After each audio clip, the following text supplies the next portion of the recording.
refer to underdeveloped or economically disadvantaged nations and populations that are negatively affected by capitalist globalization. This isn't about geographically south-situated nations, but rather based on economy. Accordingly, there are 77 countries, plus China belong to Global South. Alright, so before we speak more about AI and total leadership, so we must talk about geographic and demographics in the couple, plus the one-on-one or one-child policy rule. In Europe or in America, having one child is very costly at their end. Kaya nga no, dili man sila pareha sa Pilipinas na pwede rin na yung anak ibilin sa inyong silingan, sa inyong Isa mama, po na sa atong kalisod no overpopulation. No, you have Munang always good you every have to year. provide Ang good problem care na to sa inyong school nga bata. overcrowded, Mahal kaya na lack siya of ang bayad. classrooms. That's Dili why gud siya masatisfy. nasusunod yung mga anak. Kay every year man magdugang Instead ang of mga child, ang ilang so karon nga year enough pa niya classrooms. Next year magdugang. Ang sa ila kay one child policy raman the jud. workforce is very declining. 42% of the world universities are looming in the global south, and among the global population, 8 out of 10 most productive, or should I say, reproductive nations are in the global south. So out of the top 10, duha ra ang taga-north, si US and si Russia. The rest are in Asia, most of Asia. May And mga medical India and China procedures take the lead in populations. So this is interesting or something exciting because by 2030, it is believed that India, Indonesia, Pakistan, Bangladesh, and the Philippines will produce the largest tertiary student cohorts in human history. Meaning to say, 5 years from now, the number of tertiary students are looming into the global south. So currently, these numbers are in your care.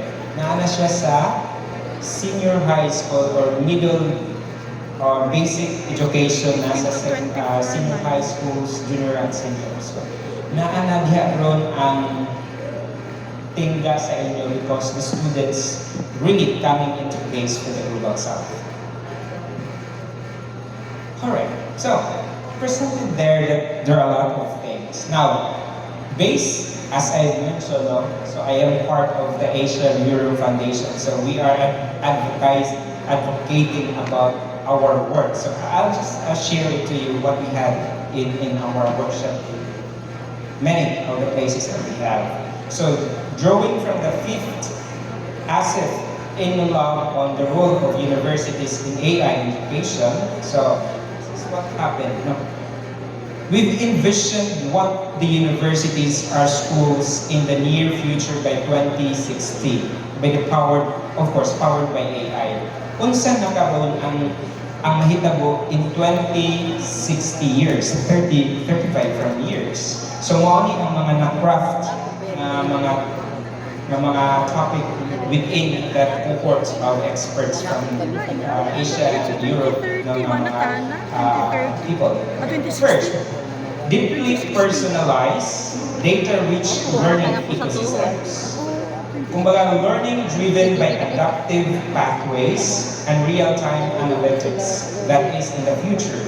Transformative education is already at its peak, where learner experience is shaped by individual student needs and preferences, and the presence of AI bodies and assistance and evaluation and assessments are dynamic to suit and adjust student needs and coping mechanisms. So si teacher, di na kaya siya maglisod, kaya na siya ay AI assistant. Na mo na yung check sa outcome sa estudyante, mo provide of recommendations na siya ay patterns na muhatag o remedia for the students na, uy, layo pa man na yung students sa outcome, dapat niya ma-learn. Dapat niya na siya na stage na lag pa siya. Which is mostly one of the concerns, not a problem, concerns of teachers, right? Kanang sa classroom ba, na kay 40 kabuk estudyante niya, magtulog na din ka mga, this is A, B, C, D, A. at the end of the day, kanang mga estudyante tanan mo, di kinakakuha. Dayon. So, mabuang yun ka o CBO, atong mga bata ni mga man isa nagkulang. So, by the use of technology, AI na hindi ang na tutor kayo sa ilawan malista nila. Kaya namin siya, mo-assist naman siya the level of Like, di na sila thinking. But this magkinahanglan is og in mga 2060 supposedly. tutor, But things human are happening in tutor. some part of the country. Not some part of the Machine na. country. Some other countries, especially in the West. Okay, second, human-centered AI partnership. So still we believe in the human intelligence plus machine intelligence. You cannot just rely on learning everything from the machines. You have your own understanding, you have your own cognitive recognitions as human. So AI just augmenting, no? Not replacing human educators. AI now becomes a cohort of the teachers, able to design curriculum, handle visionary tasks, and even context delivery, and somehow simulate creativity. So, mean kasi partner na nimo, no? Dili siya replacement sa inyo. But there was this question arousing, will AI replace teachers?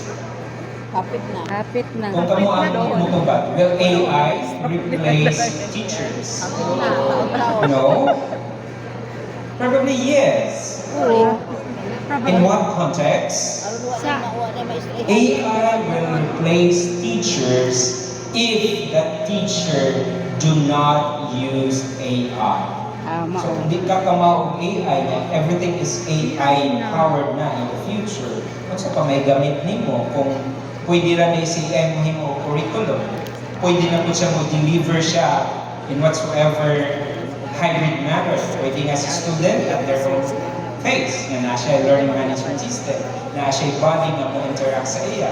If ever mag-feel burden ng sa student, learning na siya management system good nga mo na naman dito interact sa iya. So, unsa pa man sa teacher later on. So that's one of our role of a student, and a teacher, I mean. So kung dili ka kamao mo gamit AI, of course, administrators, of course, should be on the front line for this. What ang nagkatrabaho in the future. Pero, anyway, DepEd, government na pa. Kung napa ang gobyerno, napatay sila, right? But yeah, in the future, that's what will be happening very, very fast. Third, equitable, borderless access to high quality learning. So, mawala na kalugayan ang classroom na infrastructure. So, di na mo magproblema kung kulang mo o classroom or kung namin classroom nga gatulog. Okay? This is also a burden for school administrators. How you will manage the infrastructure within your school settings, right? Yung uuing nga gagmay ra kaayo. Pati papel problema gihapon. So, yeah, I hear from it. So, I feel you for that also. Because in my university, everyone faculty is under my office. So there are around 600 faculty. If ever kanata ng faculty na ay concerns, buang tao. Manage how much more sa inyong mga diverse po na mga teachers. May mga attitude problem, dapat siya legal of attitude. No? So, si school administrator kasi attitude po niya sila. So, depends on the scenario. But mga tayo ni Sir ganina na teamwork, yun, openness, everything else. So, marag nagpaano ni si Sir na dapat kamo ang maunay maayong modelo sa inyong eskwelahan. In essence, yes. But in practice, I hope so you do it by heart. Okay. Anyway, fourth is universities and schools as learning institutions. Okay, AI-ready people and culture. Meaning to say there is a lifelong learning in there because you cannot just decide for those people that in the school, naka-mainstream sa schools na pwede rin silang learn. But also those people outside the universities that can be learned, no? Can learn everything in the university. Borderless, because anything, everywhere. They can learn anything without needing to have a university or a school. The fifth we have is the rich collaboration and soft skills development. This is also one of our problems in the university. We taught students competencies, skills, and everything technicals, engineering, mathematics, and everything else. But we failed to also include the soft skills that is a need, a requirement for a life experience being a person. Dili naman pwede nga bright ka, hanas ka, maayo ka, di mo buhat. Ikaw naging pinaka-perfect diha na mohimo engineering, structure, everything. But wala kay batasan, di ka kamao, wala kay empathy. So, isod ko, that's how we understand and that's how we are looking into how we build our students to have these soft skills also, not only for a competency-based na mga graduates. Okay? And, yeah, isa na gani, di ba, na nagani ka ng talk about ibalik ang GMRC. Nabalik na ba? Yes. Ay, nabalik na? Okay. So na nagidaghan mabunalan ninyo, no? Di mo na yung admin na kayo. Labi na ka ng mga estudyante nga usukay ang mutubag. Sa una, bawal yung pamutubag. Karong patubagon ka, mutubag na yun. So that's how millennials, Gen Z are being situated. So, inahanglan siya na siya gap na siya understanding kay lahit nagid ang panahon karon. So, including the administrators no nga medyo na nakadili nga side na baganon ko lang atong faculty. Right. Strong governance, ethics, and quality assurance in AI education.